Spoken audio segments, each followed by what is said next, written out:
Hello, everyone. This is Pastor Kevin O'Brien here at Mansville Lutheran Church with our latest edition of Pastor Ponderings, where I explore topics in the Bible or faithful living in these short videos here. And today we've taken a field trip. We are actually in the church sanctuary. I am at the piano right now. Because I want to talk to you about something that is very much a part of who we are as Christians, as faithful people, but we don't always explore very well, and that is prayer.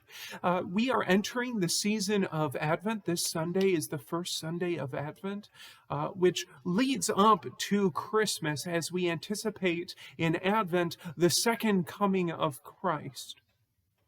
And this is a time of deep prayerfulness and deep contemplation in the church. And so we get a lot of themes of light and darkness, a lot of themes around winter, as this is a very cold time of year, for at least if you live where I do in Pennsylvania. And all of this is in places to encourage us to increase our prayer life and what it means to step back from the busyness of our lives and to dive into what makes us faithful people and what is the structure of our relationship with God. And that is through prayer, which is easy to talk about like I just did for the last minute and a half, but what is prayer? Well, prayer is any way that you connect to God and God's creation. And that's vague, isn't it? And it's supposed to be vague. A lot of us, including myself, when I think of prayer, we think about getting on our knees, folding our hands in prayer and talking to God. And usually it's very formal. And that's wonderful. That is a great way to pray. But today I'm going to introduce you to a different way to pray. And in fact, there is no wrong ways to pray. In these next couple of weeks, we'll explore a variety of ways maybe you never thought of as prayer before. And today we're going to open up with my personal favorite, which is prayer through song, through singing. There is a deep biblical tradition of singing to God and let our voices raise to God. One of my favorite passages of scriptures is when on Holy Week, when Jesus is coming in on Palm Sunday, and some of the leaders of the church in Jerusalem, of the faith in Jerusalem, tell Jesus to quiet down or else he'll get in trouble. And his response is, if you tell these people to quiet, even the stones themselves will shout out in praise to God. And so there is this tradition, our tradition is steeped in music and in giving our thoughts, our needs, our desires to God in song. And in Advent, one of the things I love about Advent is we get both sides of that we can talk about being thankful in Advent, but also we can talk about the harder parts of our life, the fact that winter is a difficult time for many of us because we can't go outside as much and we miss the sunshine and it's cold and it's a little harsh. And so our faith kind of reflects that. So you'll notice a lot of music in Advent deals with this reality of feeling down, of feeling distant. Again, Advent is about waiting for God. So you hear in a lot of our songs, God, when are you coming? We need you now, but we will wait. One of the most famous that you most assuredly know of is O come, Emmanuel, which is God, come here, we need you. Save your people Israel. So I've picked out a hymn here. If you are Lutheran and you have the ELW hymnal handy, this is hymn number 242. Awake, awake, and greet the new morn.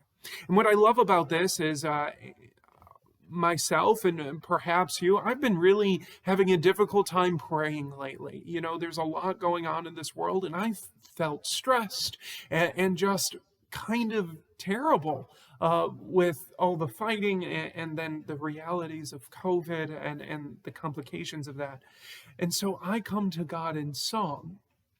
And what I appreciate about this song is the second verse I will read to you. To us, to all in sorrow and fear, Emmanuel comes a singing. His humble song is quiet and near, yet fills the earth with its ringing. Music to heal the broken soul and hymns of loving kindness. The thunder of his anthems roll to shatter all hatred and blindness. And that's exactly what I need to hear right now. We started in this place of sorrow and fear. We hear the promise that God is here with us. And the reality of what that means is that music heals the broken and shatters all hatred and blindness. And so I'm going to sing with you. This is how I love to pray. This is my preferred method of prayer, is singing to God, finding hymns like this that describe my situation in my faith life, and I sing to God. So join me in singing. I'm going to sing one verse, the third verse of this hymn, Awake, Awake. In darkest night his coming shall be, when all the world is despairing. As morning light, so quiet and free, so warm and gentle and caring.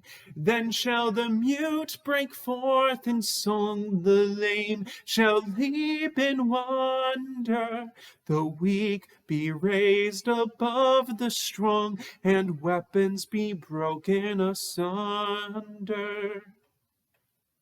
Amen. And we can say amen because even though I was reading from this hymnal, the words of this is what I need to hear in my life right now. And that's what prayer is. It's the way we connect to God for that spiritual healing that we need. To say thanks, God, for the blessings that we see around us. To say, God, where are you when we're struggling? And in here, the darkest night is when Jesus will come. And in this, the realities of today and the stress in my life, that's exactly what I need to hear. That in today's darkness, that is where the light of God shines. And so it's prayer. And I encourage you, try singing a prayer. Really dive into what those words and what the notes feel like. Even if you're not musically inclined, that's fine. God doesn't care about what you sound like. So even take a shower and sing in the shower to God and see what that feels like. Well, thank you so much for joining me this Pastor Ponderings as we continue to explore prayer throughout this December, this Advent season. Next week, we'll be looking at not singing, but a different form of prayer. Let me know what you thought, of what your favorite way to pray to God is, and maybe some ways that you're curious about that you would like me to cover in the coming weeks. Thank you so much. Happy Thanksgiving to everyone, and peace of God be with you always. Amen.